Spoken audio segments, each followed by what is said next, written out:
Hello, good evening, good afternoon, and good morning, everyone. Welcome to Connect Africa and welcome to Africa Reimagined today. And above all, I am all excited today because we have with us back again Kwame Gonza here at Connect Africa. So I have been saying, and so many of you were asking, where is Kwame? Where is Kwame? I think today is the day that I can answer and with confidence say, here is Kwame. So welcome, Kwame.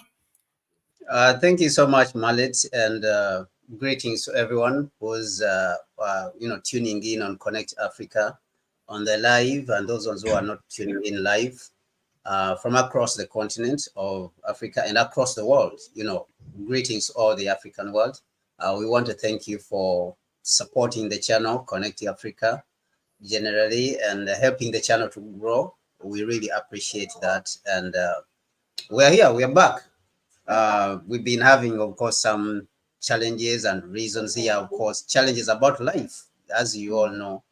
We are running up and down, going here and there, but we haven't forgotten about the purpose for which we think we were, born or we were created, and that is to make Africa great. So we are here to make a contribution towards making our continent great. And and I appreciate you, Mahlet, for keeping the place going and growing the channel and serving the people and informing the people in all kind of ways.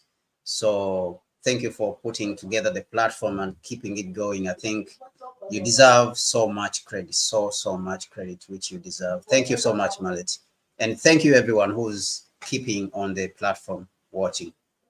Well, I believe it goes both ways. Thank you very much. I mean, for some time, even when I was just alone reporting, so Kwame was in the shadow, bringing all those news and analyzing them and keeping them, fitting it in a way that it can be reported in a short way, bringing into the attention. So although we were not here together for the past few months, but we were definitely talking and working together, and he hears what you guys ask about him. I always deliver. But yeah, we are here. So without further ado, for today, our topic is the ANC, the African National Congress political party of South Africa. So recently they have held their election. So historically, for the first time after 3 decades, ANC has lost its majority. Now it's 40%. I guess that they win in this election. But now much have been said, and I have tried also at Connect Africa. We have tried to update you as much as possible, but we haven't done that since the coalition or this national unity government was announced yesterday. But we have shared with you Julius Malema's FF's press conference yesterday. So now, Kwame, so the ANC has allied, as it has been said, it has allied itself with the DA political party or Democracy Alliance.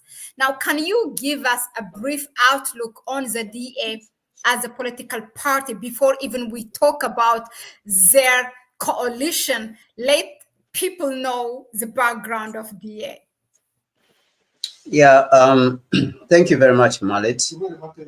The DA, the Democratic Alliance, which is of course the biggest opposition party in South Africa, next to the ANC, has been gaining, of course, some relative recognition in the country, but generally the party is looked at as a white party, as a party which represents the interests of white people, and it has been posting, of course, above 20%. Like the previous elections, they posted about 21% of the votes, and this election, which just happened recently, they posted about 23.83%. I mean, which is remarkable. But on in the general, in generally, you can see that people look at it as a party for white people, which pushes white people's interests, even though of course they have some black majority. I mean, not majority, but they have quite a number of blacks who still vote for them for some reasons. Even if you came to our countries, which are majority black or which are all black, and a white party, you would still get some black people supporting because of one reason or the other. It's just the nature of humans, but that is how generally the party portrays itself, or that is at least how people look at it, that this is a party for white people and it represents the interests of the white people. So when you look at people who are in the EFF, the Economic Freedom Fighters of Julius Malema and Floyd Shivambu, and at least some other people in the ANC, you can see that it does not have the ability of stealing voters from those people in many cases, because those people look at it as a remnant. This party is being looked at as a remnant of the apartheid regime, the minority who were ruling South Africa and oppressing the majority. So that is how even me as a Pan-Africanist, as someone who's looking from outside, that is how I see it. And even when you go and look at its financing, most of its financing comes from outside, or the big white, minority businesses in the country, like from mining, the Oppenheimers and all these groups, of white people. They're the ones who are majorly, financing it and keeping it afloat. So we could easily say that the party, the Democratic Alliance, we could easily say that it is a Trojan horse, not only in South Africa itself, but also on the African continent. Because if you remember, during the apartheid period, when the minority the minority white in South Africa were governing and oppressing the majority blacks, they used to use that chance, the fact that they were controlling South Africa, to go into the Democratic Republic of Congo, to go into Zimbabwe, Zambia, and all these countries to extract resources. So in some way, or in a major way, South Africa was a gateway, for the extraction of Africa's resources from the continent, without hiding in any way, like how you see today, that maybe there may be some sort of hiding. And right now, you can see that there's resistance in Zimbabwe. But before, when the whites were governing, they could easily help even the imperialists to overthrow, like a government in Zimbabwe, like what is happening in Zimbabwe. That you can see that when the imperialists wanted to overthrow President Mugabe's government, they came to Thabo Mbeki, to the ANC, and the ANC refused to cooperate. But you can see that if it was the DA would have accepted to help them to overthrow the government in Zimbabwe.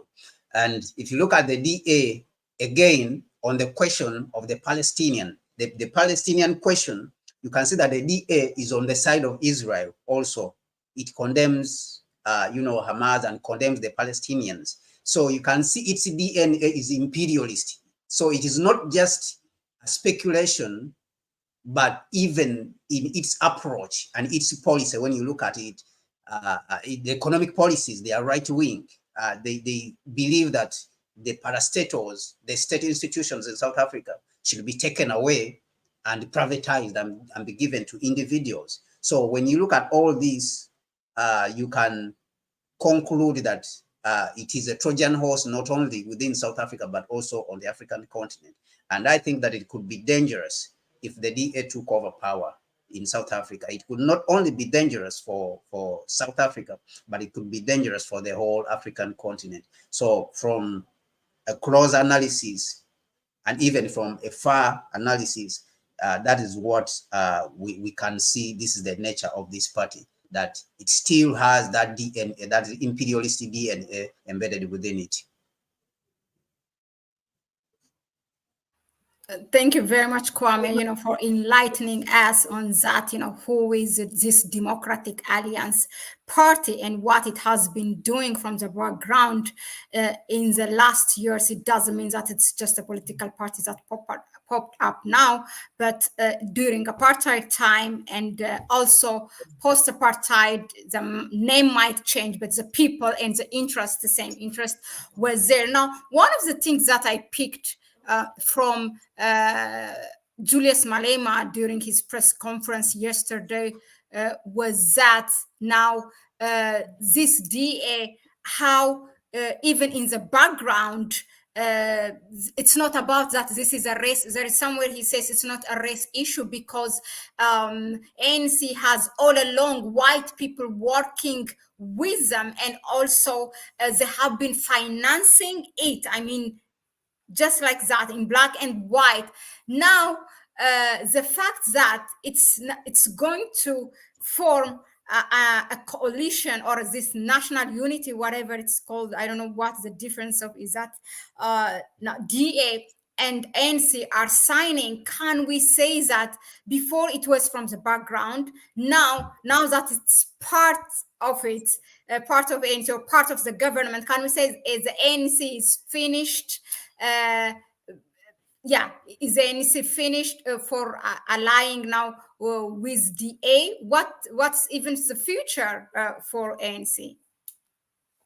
That is a thoughtful question that requires actually somebody to think deeply, because the president Cyril Ramaphosa himself, he sees it as a political move, but political analysts like us and geopolitical analysts may see things differently from afar when you look at the future, and then you look at the past. Of course, these political parties, they don't change their nature, and that is talking about the DA, the Democratic Alliance. But to come back to, I mean, they don't change their nature in as in policies, what it stands for.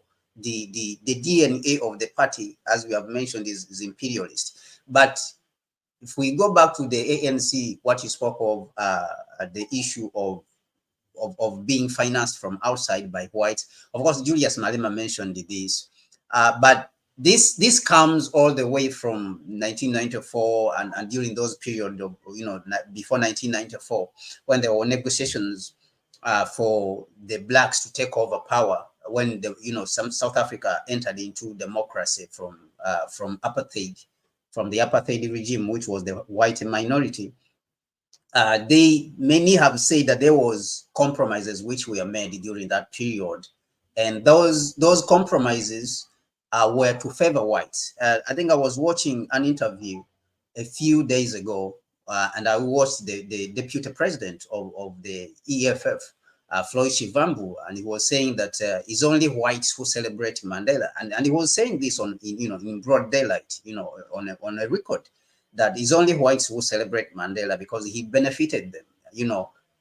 The land question, Mandela helped them to retain the land and the resources of the country when we were talking about the abolition of apartheid and the fact that blacks now were supposed to come in control of the country, political control of the country. They did not get back the economic control of the country.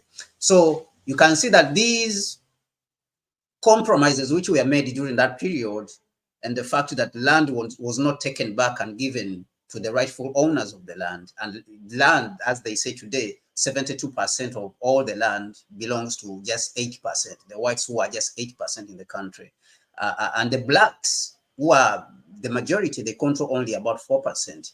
So this becomes problematic. Now, if you are a party, ANC, and you have been given over 30 years of democratic rule, then you have to be moving towards your people instead of going away from them. So I think that these comments are coming from the EFF because of its position. It has made its position clear that if it is going to enter into this kind of alliance with the ANC, They have to look at the land question. They have to look at the mines. They have to look at the banks, and all these businesses have to be nationalized for the interest of all the people, of all South Africans. So, but for institutions like the Democratic Alliance, which is white minority, which is a white minority institution, and which represents imperialism and European oppression and all this, they demonize the idea of nationalization of resources, of land, and all this. We go to countries like Ethiopia, we see that, you know, the airlines, the Ethiopia Airlines, one of the most successful in the world, is owned by the state, is state owned. But there has been that demonization and you know, I don't know what I can say. You know, they demonize the fact that when the black person says we should nationalize so that the state can own these resources on behalf of the many, they say, oh, it is not efficient. The state, this is the narrative. Which there is this term, like, maybe it's not to interrupt, the character assassination that works for the leader, but for the companies, I don't know. So there is that character assassination of the state. And it is, for me, it is a tactic to weaken the state so that they can come and gobble it up and eat it up and say their corporations are the ones which are efficient. So they should be able to run everything in the country. They should be able to run all the resources in the country. So the ANC, the fact that it is allying with such a group of people, you know, after 30 years of being in power, and the fact that over all these 30 years, it has been supported by the blacks, by the Africans. And the Africans, when they lost a little bit of trust in it, and they have sent it a warning shot. I take this election, which happened in South Africa, as a warning shot that the Africans were sending ANC a warning shot that you have to put your house in order. Put your house in order and give us back what belongs to us. But now, what we are seeing instead is that the party is moving in the opposite direction. So what we see for us from the outside as Pan-Africanists, we see that the party is going in the opposite direction, yet people like President Cyril Ramaphosa and the national, whatever it is, the executive of the ANC, maybe the Politburo or whatever it is, may be thinking that this is a strategic move. But I think that this is a trap for the ANC if it says that it is aligned with the Democratic Alliance, a party which, you know, represents interests which are opposite to what the Africans represent. So I see this as a trap going forward, that they have laid the trap for it, that the people have sent a signal for you. They have sent a warning shot and said, put your house in order and give us what belongs to us, give us back our land. Instead of him working with the MK party and EFF, you know, closer to get the majority which he needs to run the country and give back the country, doubling down, you know, on, you know, and giving back the interests of the people, they have decided to go in the opposite direction. So from my outlook, I see that this is a dangerous step which they have taken, and this step could be the end of the ANC, that people now, they are going to lose almost all the trust and all the, you know, all the hope which they had in it. Now they will pull that and put it in the MK party or the EFF. Because if you look at the votes which affected the ANC, it is those votes which came and went to the MK party of President Jacob Zuma. So critically, if you look at it. So I think that the ANC was supposed to go where those votes have gone, instead of going in the opposite direction. Because those people that did not, those people who left the ANC, they voted for MK party, and of course the votes which went to MK party slightly also affected the EFF, because the EFF lost maybe about 1%, about 1 to 2%, and reduced a little bit. 1 to 1.5% is not so much which it lost. They went to MK party, but the one who lost the most is the ANC. So I believe that the ANC was supposed to go towards where the elections have gone, instead of going in the opposite direction, because the ANC never lost never lost votes, to D8 Democratic Alliance, if you look at the statistics.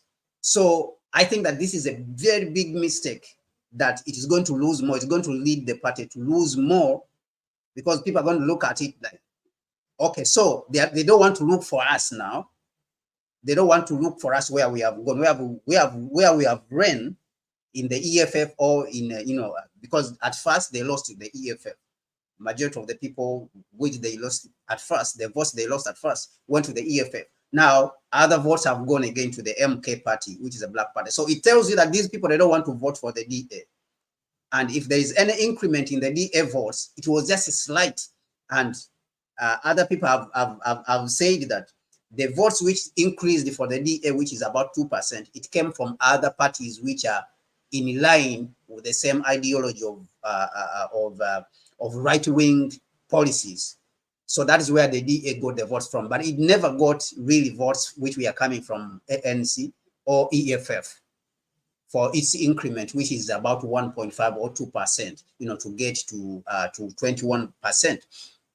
I mean, to get to 23. To get to 23%. So I think that the ANC is moving in a wrong direction. It should have followed where the votes have gone, and it could be the end of it. It could be the end of the party for these reasons which I've given, that it has decided to go, in the opposite direction. The party has decided to go in the opposite direction of where its votes, which it lost, have gone. The votes have gone to the MK party, and in the past they have gone to the EFF. Instead, it has ran in the opposite direction where its votes have not gone. And the people who have stayed with the ANC, they will see this as a dangerous sign that this party is selling us out, and more people will leave, and it will continue to lose. So if the EFF and MK party come together, I think they could be the ones who are going to gain from this.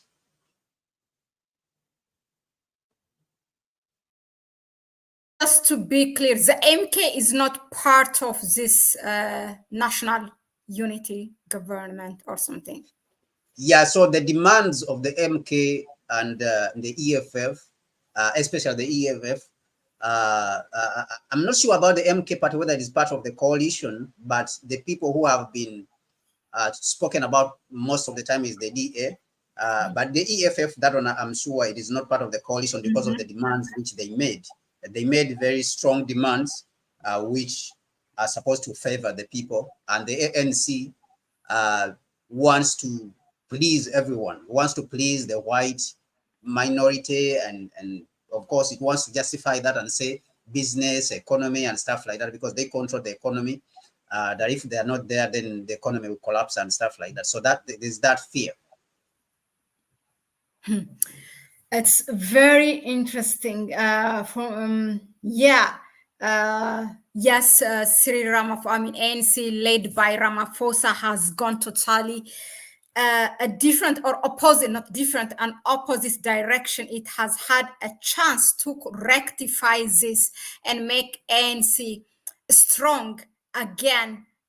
As you said, okay, these are the things that we did not fulfill. Now, this is why this vote's gone to MK, and now we should unite. Regardless of the vote of the people, they should have united. And from what I understand, as per my reading, I think one of the demands by Zuma was that if there is to be a coalition, then they wanted Ramaphosa to step down, and he should have done so for the sake of saving.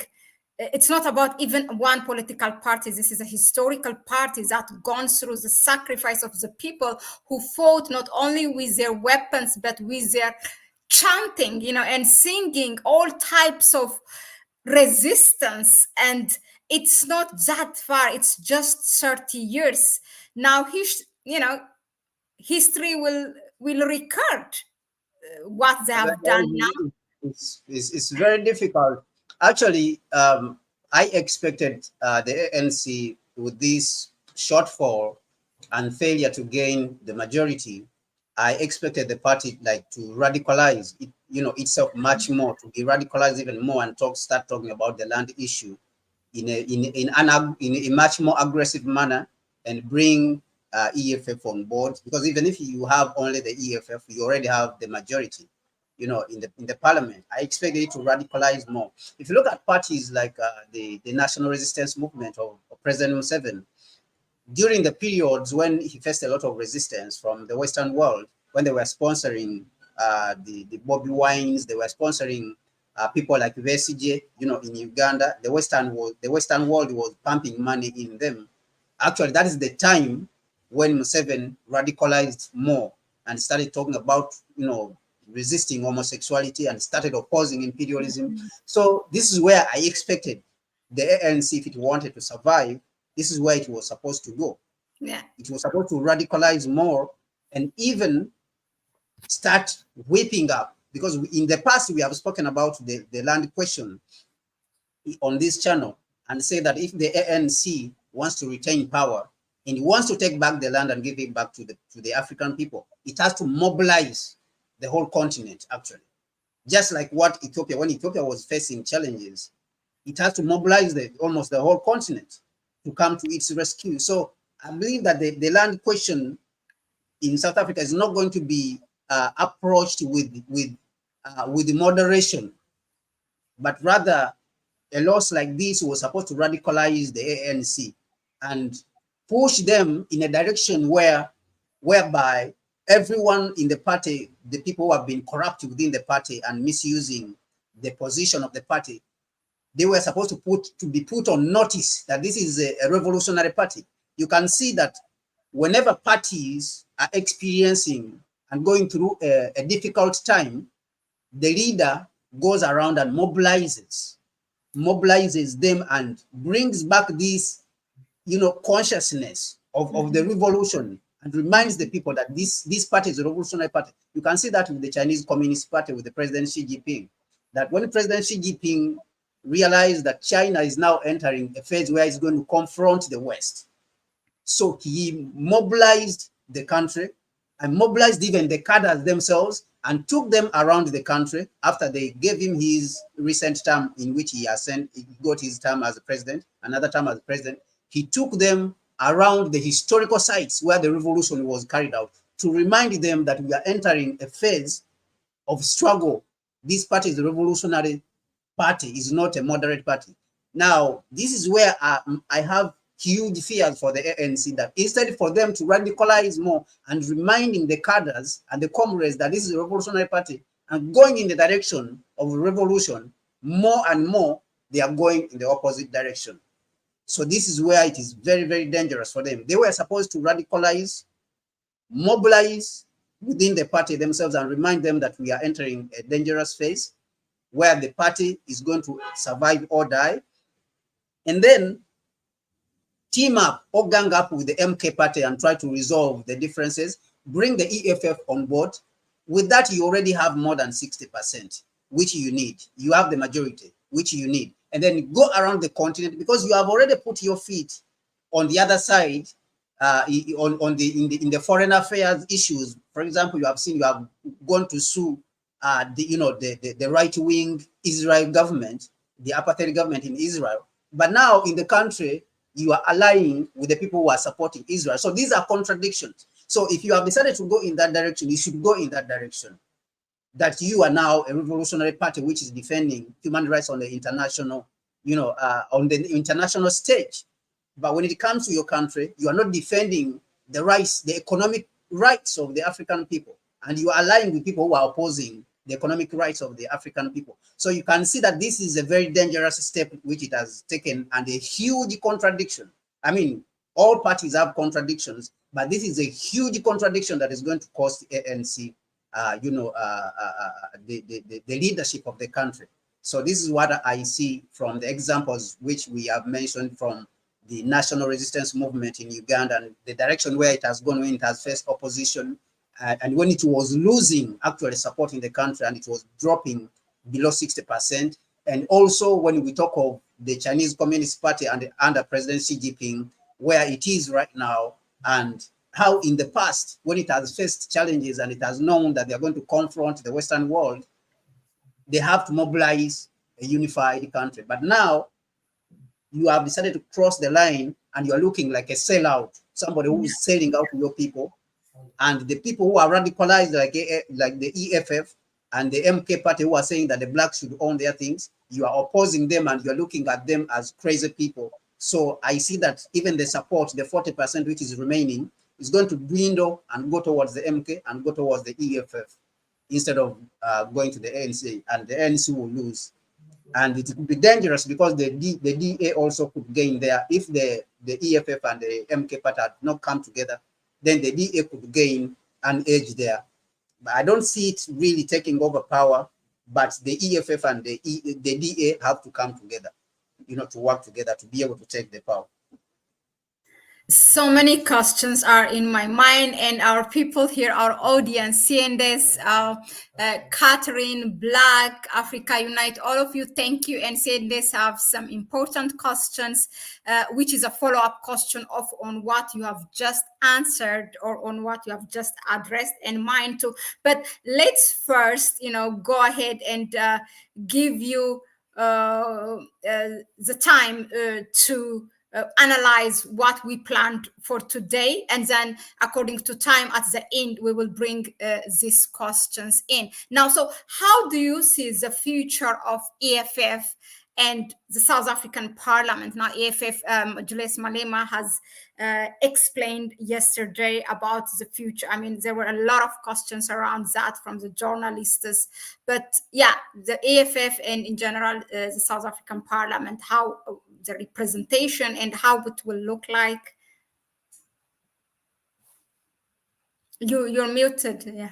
I think that the EFF has decided to stick to the principles, the fundamentals, and it has said that we will not abandon.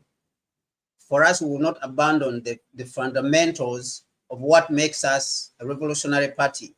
So I envision a lot of confrontation in the South African Parliament going forward. And I envision an EFF which is going to be much more radicalized. The EFF is going to be much more radicalized. And this is not going to be even more stable. The country, it may be a little bit more unstable. So the rhetoric of the EFF, I see it becoming much more radicalized in order to whip up support. And the support of the EFF, I see it also increasing going forward. And if they strategically work together with the MK party, I think that they will gain an edge. They will gain an edge, and South African ANC, working with its partner DA and others, I think they may not be able to beat them if the MK party and EFF continue to work together. It may be difficult for them to beat them. The ANC, it may be difficult for the ANC to beat MK and EFF, because South African ANC, the African National Congress, may continue to lose, is going to continue to lose support because of the image that is going to be painted by EFF. Because EFF is going to point out to them that, you see, that this is it.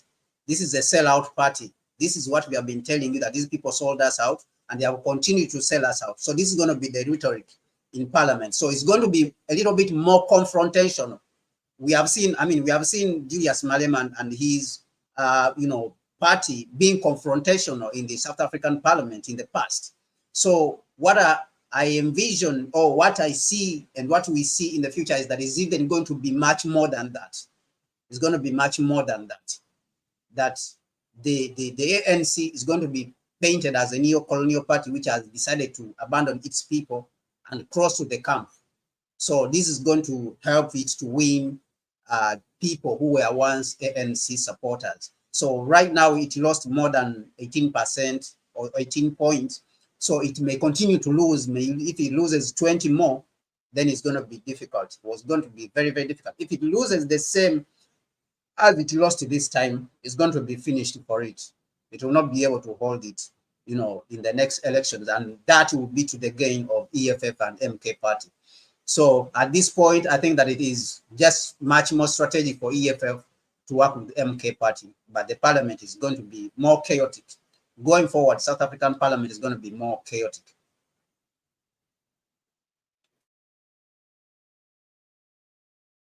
That vote that it got MK, so they will get representation in the parliament, right? Yeah. Absolutely, absolutely.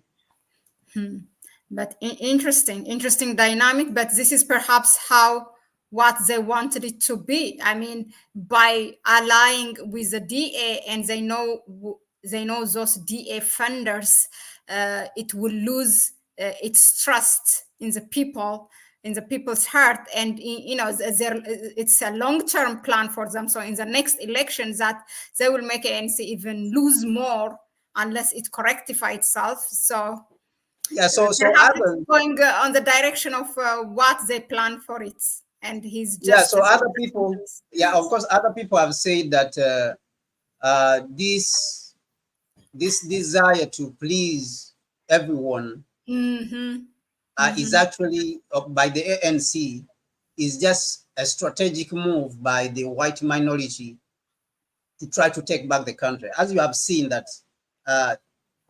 you can't over elevate the contradictions within your camp, because on the international stage you have said that you are against Israel, which is a right-wing party, and and is an apartheid party, but these guys who are supporting you have allied with them. So of course you have created animosity on the international stage against yourself from the imperialists. I'm not saying from the majority of the world. Majority of the world, of course, supports South Africa with its case at the International Court of, at the ICC. And a lot of countries, including Spain, have asked it to join South Africa's case. Okay, but in the imperialistic camp, we will not forget that the imperialists still control the world, right? You have created animosity over there, and now you're coming at home. Also, you're creating animosity for yourself at home. So now, how do you expect to survive? So then this means that the right wing, party is playing on this and is just waiting for you to be messed up so that they can take that opportunity.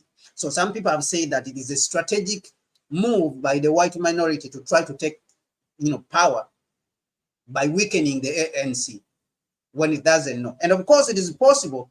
We cannot underestimate the fact that the leaders in the ANC can make mistakes, because these are human beings. The fact that we are talking like this, it doesn't mean that they know all the things that we are saying. Okay, it doesn't mean that they know all the things that the analysts outside there are saying. So they could overlook these things and they may think that, oh, these things are minor. We can just go on and hold the country together. So we can just make any move as long as that move is for holding the country together, and overlook the blacks, the interests of the blacks. As long as we have the interests of the financiers, the people who control the economy. And this could be fatal, because the ANC and the other revolutionary parties did not win power in South Africa because of finance, but because of the support of the people. And if they forget this and they put the interests of the financiers on top, I think that this could be a huge mistake, and it could be a barrier for them. And they are opening a chapter which it could be very difficult for them to read going forward. Now, so with all this in mind, and still with some questions, what is the future of South Africa in general with all these speculations? Because still, I think until now they haven't detailed what this national union government looks like. But yeah, what is from the information already that we have, what is the future of this country, South Africa? Yeah. So actually, as we speak, they are trying to elect the president. The first sitting of the parliament is happening right now. Okay. They are trying to elect the president, and of course, they first solicited the support of the DA, the Democratic Alliance, which we spoke about already.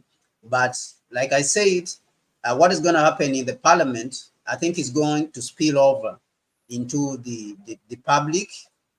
The EFF is going to mobilize more, and I see a lot of opposition against that alliance by by the EFF and the MK party, they may come together and oppose this alliance, and the ANC is gonna lose a lot of credibility.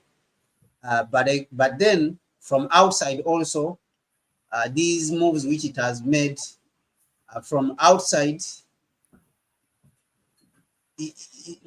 like we mentioned, within the imperialist camp, it has created a lot of animosity there, and it has exacerbated its, contradictions.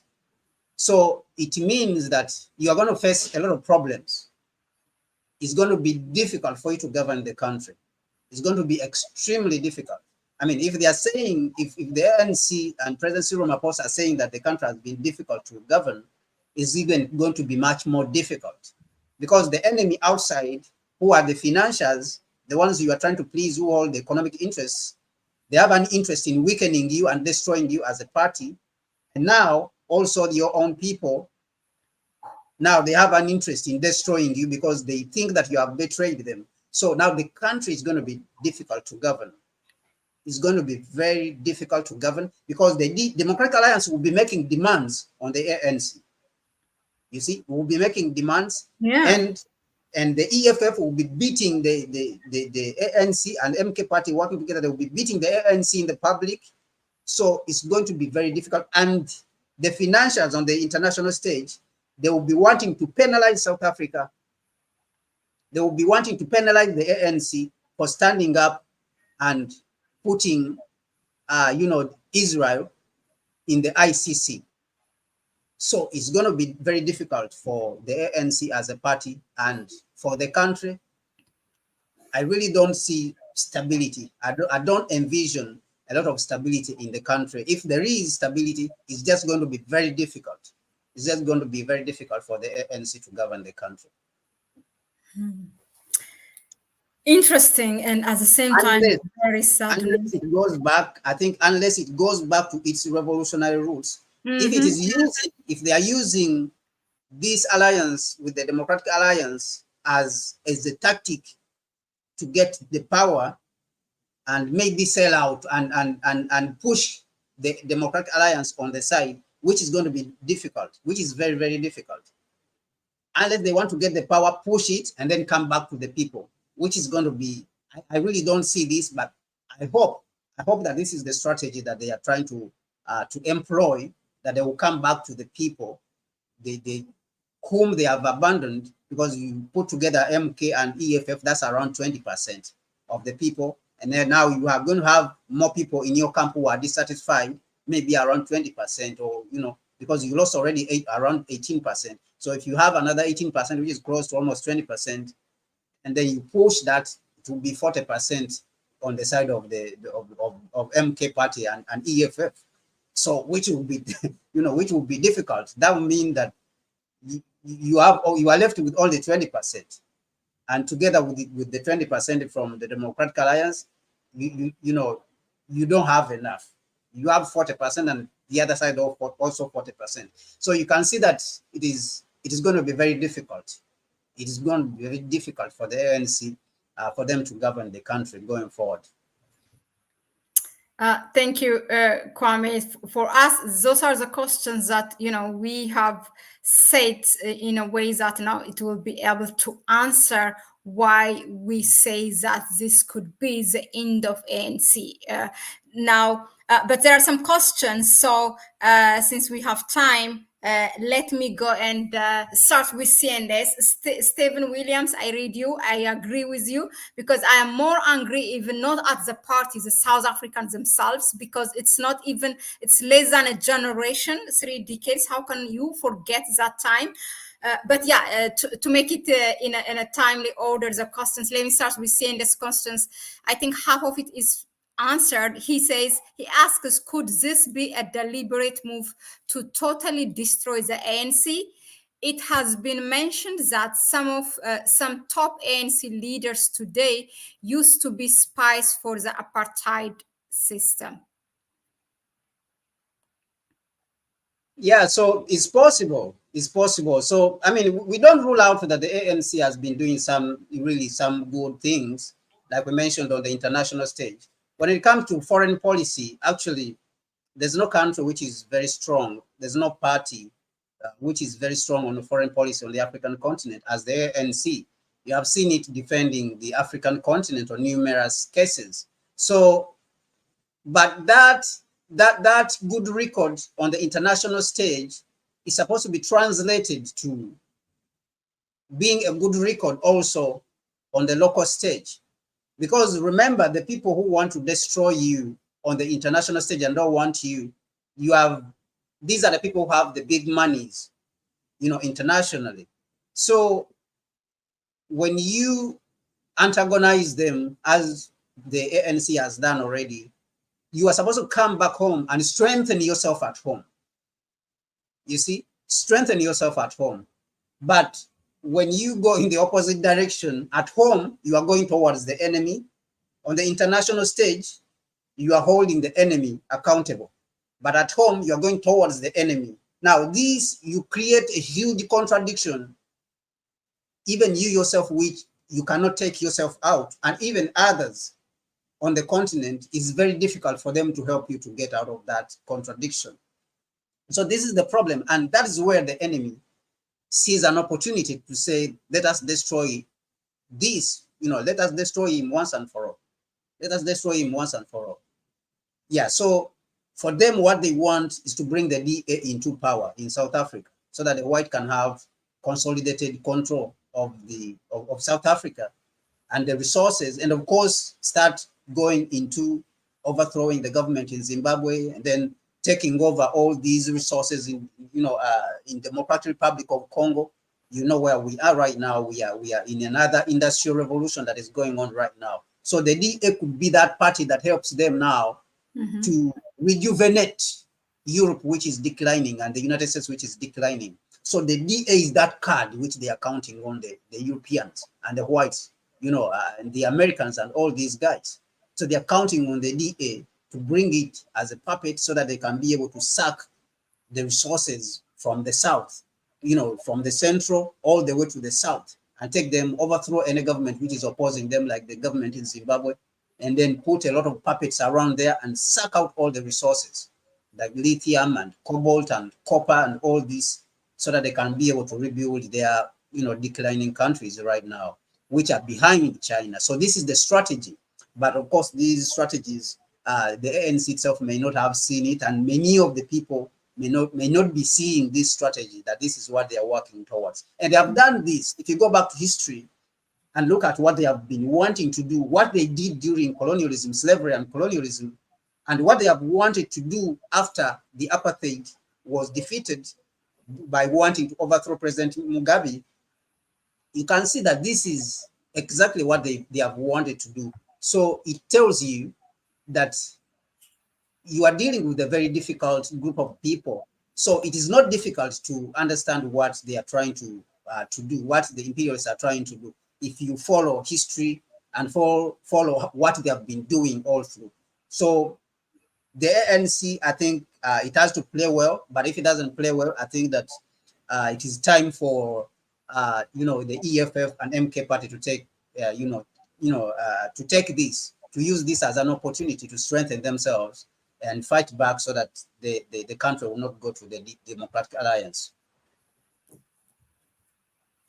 Thank you, Kwame, for that. Now, I have also another question from CNS. How does an ANC-DA alliance affect South Africa's foreign policy, which you have said, the parliament will be a chaotic one? I think partly it answers. For example, we all know they have totally a different stance when it comes to the Gaza conflict, Israel-Palestine conflict. Now he's also adding relation with Africa, BRICS, Palestine, USA, EU. We know for sure where they stand on Palestine, but BRICS, Africa, what do you say on that one? Muted.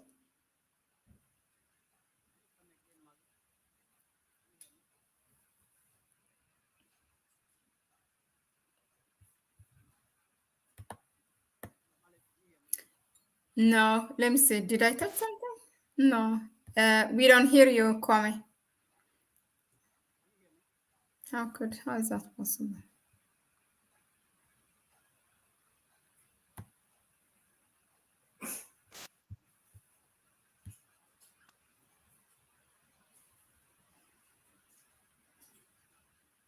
Mm.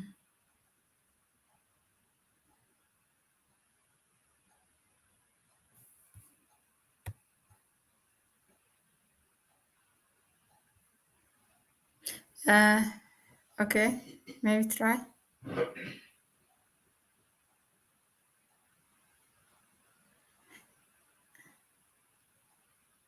Let's try now. No, how is that possible? Hmm.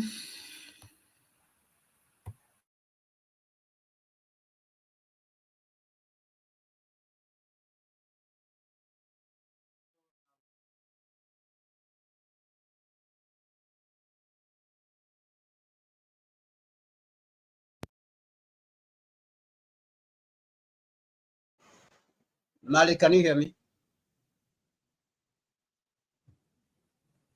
You are muted. You are muted. Yes, we hear you. Very good. Okay, please, can you come back again on the question? So he was asking how will this affect the DANC alliance, how it will affect the foreign policy on BRICS, Africa, Palestine. On Palestine, you have said it already, but on the other ones. Yeah, I think that on the foreign policy front, uh, it will the NC would want to stick to what it was doing, but I think the Democratic Alliance would want to force them to move in the opposite direction. The handlers of the Democratic Alliance, who are Europeans and whites from outside the country, the Americans and the Europeans, would want to force them to move in the opposite direction. They would want them to make demands on the ANC so that the ANC would be moving in the opposite direction. It would not be taking the position of for example, BRICS, or it would temper, they would want it to temper its position on the Palestinian question and on its foreign policy. So you can see that all these compromises bring actually much more compromises, because when you give in to imperialism in one thing, it demands for more. Yeah. So you give in, it demands for more. The more you give in, the more it demands. And this all creates much more problems for you as a governing party. And of course, and your people get angry with you, and then you're gone, and then you are defeated, and that is what the enemy wants. So you compromise more, you will not be able to deliver on your people, and of course you will lose the credibility.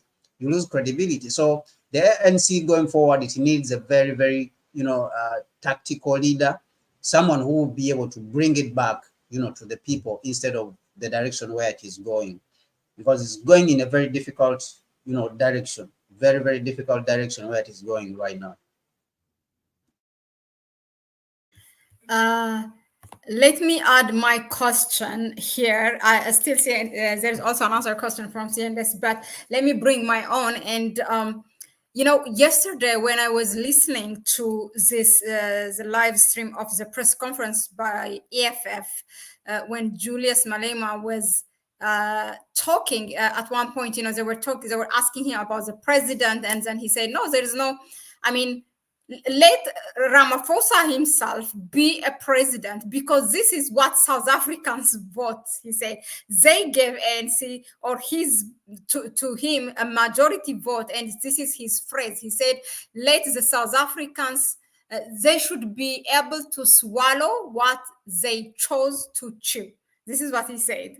So they gave this 40% to ANC, and still it will be a leader. So why should we even talk about another president? Let him be the leader and give them what they wanted. And I was more on that line, I agree with him because I was so angry why the South Africans chose or gave their vote to somebody else. Okay, there's MK, there's FF, but to DA. But when you explain it, I kind of understand now. Okay, the DA still sustains the same vote, so we cannot say those 20% or 18% that ANC lost are gone totally to DA.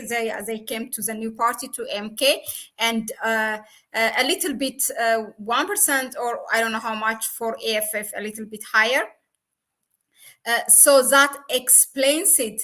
But still, now when ANC comes and say yesterday or the day before yesterday saying it's going to form an alliance with DA, how could South Africans see this in silence, or how could they accept it? How brainwashed are South Africans to accept this? Yeah, Or so is history not taught in school at all? no, they do, but of course, things happen. Like I said, we all know that people colonized us. But even today, when you go to these countries where colonialism happened, you can see that there's still people who say that, okay, colonial times were better. There's people who talk like that. Yes, in these countries, that is better. Well, how we are living, our leaders have failed. It's better for us to have the colonial governments controlling us than our leaders. So you can see a lot of people say that, and you would be surprised that it could be even 40% of people say like that. They have this kind of thinking. But this is not because history is not taught, but of course we have not had control, correct control, because you cannot go and say the same thing in China and the Chinese people accept, you will not get that kind of percentage, like 40% or 30% saying like that in China. But because we have not had total control of our countries, so these things happen in many cases. So, but South Africa is a democratic country, at least that is how it looks at itself, or how they look at it. So once the people vote, then they have given over power, to these parties. Now it is up to them now to tussle it out. So if the majority, which is of course in this case 40%, gave their votes to the ANC, then it is the ANC now to decide who to ally with. So it is the people. For the people, they just have to be there to watch what it does next. So the danger, for what I see with the ANC, is to misread, to misunderstand what the people were trying to communicate.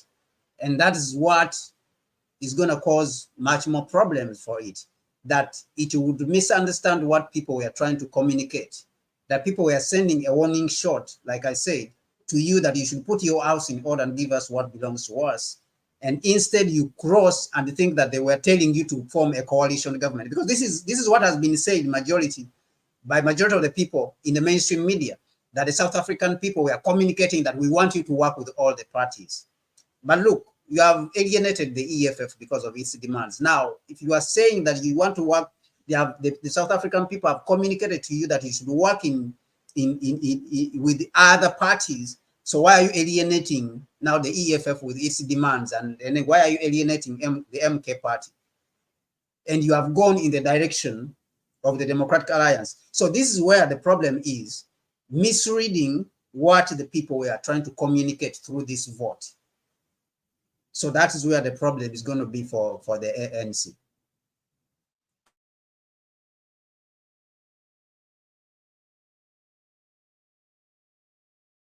You are muted, Mahlet. You are muted.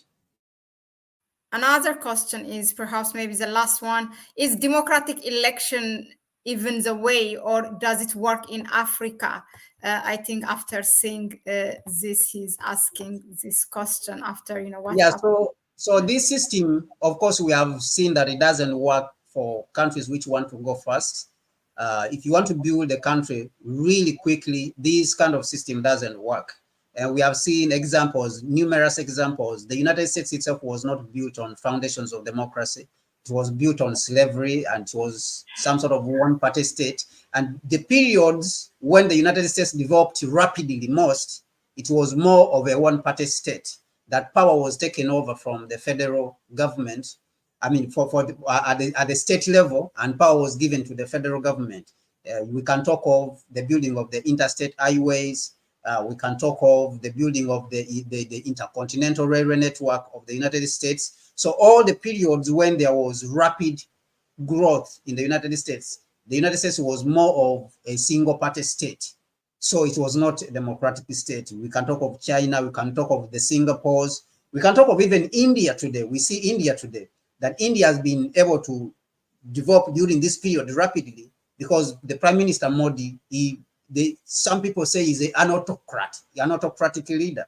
So you can see that this system actually does not work, but there has not been enough voices which are loud enough on our continent to stand up against this, this system, this alien system. So the whites, they continue to push it because on our continent, we do not have enough voices, to stand up and oppose it. So because for them, they have the machinery, they have all the neo-colonial machinery. They continue to push this as the only solution that should be followed. And they use it, of course, to take our resources, the resources which belong to us as Africans, who are telling us that they are giving us the democracy. But the system in itself is not good for countries to develop, including their own. They did not build them like that. And of course, we can talk of Britain itself. It did not build its wealth on democracy. It built itself on plundering others and controlling the rest of the world, colonialism, slavery, and all this. France itself, you have seen how it was built on slavery and colonialism. Up to today, it is still in colonialism. So it was not democracy, really, for the people who are being controlled and being exploited. So they don't paint the whole picture when they are telling you that, okay, it is democracy which will help us to build and govern our country very well. So I think that is the answer to that question.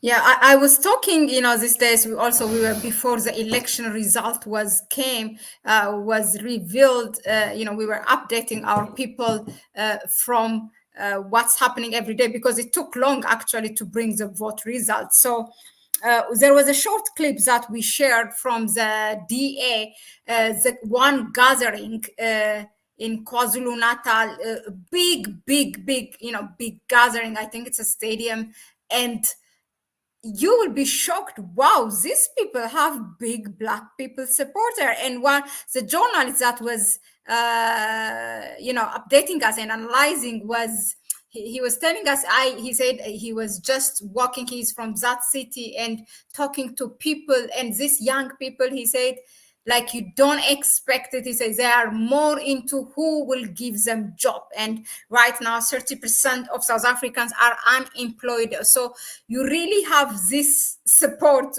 They give this support to DA because they promise this and that hope to them.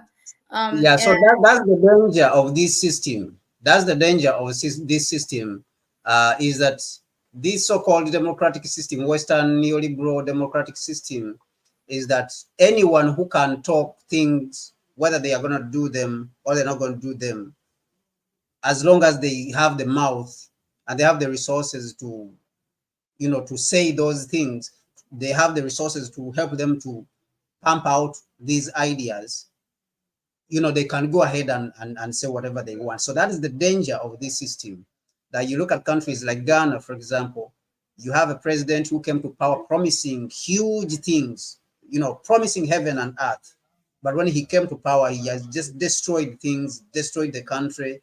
You see, so this is the danger of this system, that people, they don't have to be tested, that they are capable of doing whatever they are saying that they are going to do, but they just have to come and say that they can do it. And then they are given the mandate. So that is what is happening with South Africa and the Democratic Alliance also, that you see that they come and promise these young people and they present themselves as the people for progress. These are the ones for progress. We are going to make everyone's life easier. We are going to, make a situation. We are going to build a country where everyone will be able to build their own business and have their own business. And this is what the young people want to hear. So we are going to make this place modern and stuff like that. So, and because they are white, and we still have that, that psychological cripple. We are crippled psychologically to think that the whites are, whatever they say, it is true, and yet most of the things which the whites say, they are not true. So people are taken in with this, and this is all because which we mentioned, that we've not had this total control as blacks over our nations. That when we wanted to take control in the 1960s, they came all out and they overthrew all the governments which we are trying to have total control over our affairs, over our media, over our education. You see people like Nkrumah, when he put up a radio stations which we are broadcasting from Ghana all across Africa, and they found out that this is what Nkrumah was doing. If you go and read this book called White Malice, there's a book called White Malice, which was published in 2021. So she wrote about it, that when they realized that Nkrumah was broadcasting all over across the African continent, they said that Nkrumah was very dangerous, has to be stopped, because he was conscientizing the people. So they want to have that control over our media, over everything that we do, so that we can be influenced in the direction of colonialism. And this is, what is very, very dangerous up to now, that we have to fight against this. And that is why media platforms like these, Connect Africa, which are alternative sources of information for the Black people, for the African people, are very pertinent. They are very, needed, in these times that we are living in, to inform the people, even those young South African people, of what really is the motive of parties like the Democratic Alliance.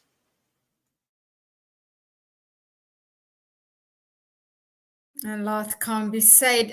So Dejuma Boutique said he had, I think, one thing he asked, white people, settlers, let me see. He said, okay, this is Fred Bantu. Kwame also remembers the wealthy YT funded many different political parties in South Africa. It's they tried and tested divide and rule. Looking at the number, 60% of eligible didn't vote for ANC. Did you understand that? Yeah, definitely. The divide, I think what he was trying to say, that the divide and rule is still going on, because these Oppenheimers, even the EFF, they were talking about it, that they sponsored a lot of parties, because they put money on different parties. Yeah. As long as those parties, from their calculation, are going to help them to achieve their objective. And if that objective is to weaken the white rule in South Africa, the Black rule in South Africa, and bring the white rule, then they do it.